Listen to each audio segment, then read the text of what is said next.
Now let's look at our second equation, 2x plus 3y equals 0. In the previous video, we found that the graph of this equation is going through the origin as x and y intercepts turn out to be the same point. So we're going to need an additional point or additional points to graph this equation. And I only want to use points with integer coordinates. So to find them, I could plug any values for x and solve the equation for y, or vice versa, and I could continue the process until I'll find the points with integer coordinates. However, to speed up the process a little bit, I'm going to solve the equation for y. So 2x plus 3y is equals 0. To solve the equation for y, first I'm going to move 2x to the other side. And I'm going to have now 3y equals negative 2x. And now divide both sides by 3. So y equals negative 2/3 times x. So now I can clearly see that if I'm going to let x be integers, multiples of 3, plus minus 3, plus minus 6, plus minus 9, then my denominator will cancel and my y is going to turn out to be integers as well. So let's try a couple of values.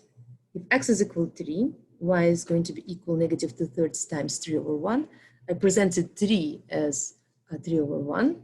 Now 3 and 3 cancel, so I'm going to end up with negative 2.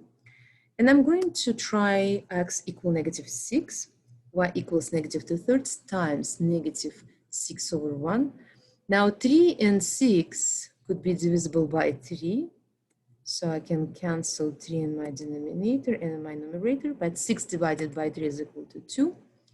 Now negative times negative is positive. 2 times 2 is equal 4. 4 over 1 is equal 4.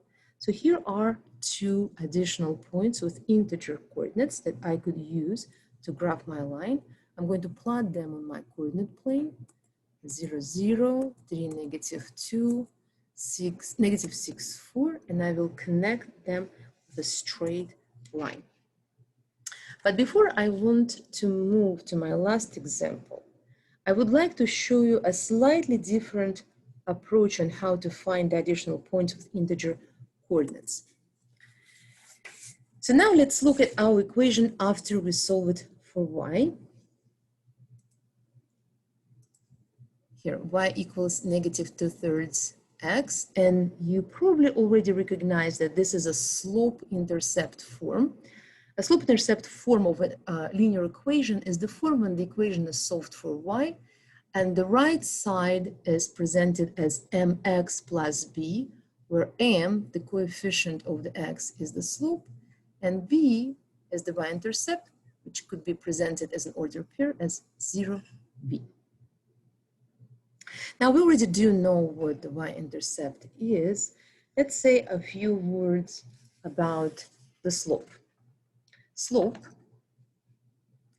often denoted as m, is the ratio of delta y over delta x, change in y over change in x, or simply rise over run. So how can I use slope for graphing? Let's say I'm given a graph of a line, and I know what the slope of that line is. Now, if on that line, I can choose any point. It could be y-intercept, it could be x-intercept, or it could be any point without any kind of preference. And I'm going to call it a starting point.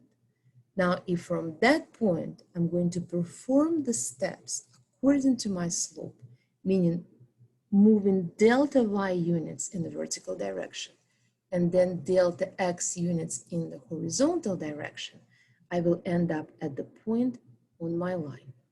And again, if I repeat the steps, moving delta y units in the vertical direction, delta x units in the horizontal direction, again, I'm going to end up at the point on my line.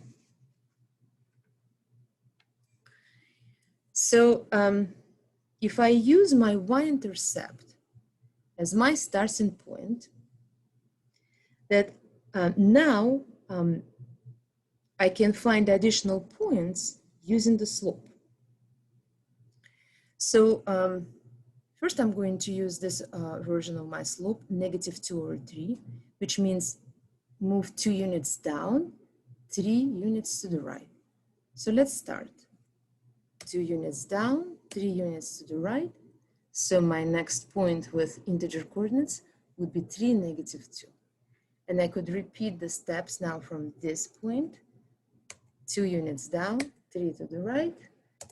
And here is my new point with integer coordinates, 6, -4. Now, if I would like to move to the left from my starting point, I would have to use this version of my slope, 2 over -3, which means 2 units up, 3 units to the left.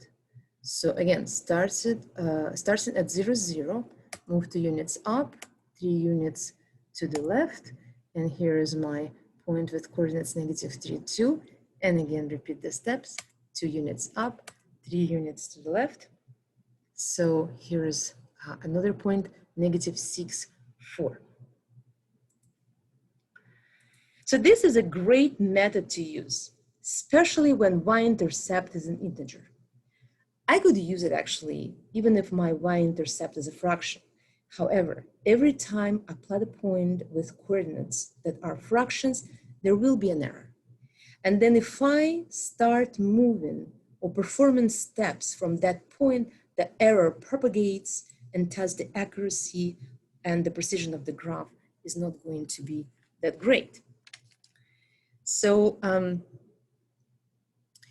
if your y-intercept did not turn out to be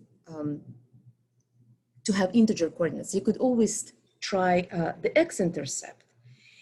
But if x-intercept doesn't have the integer coordinates, then you can always hunt for a point different from intercepts with integer coordinates and use that point as your starting point.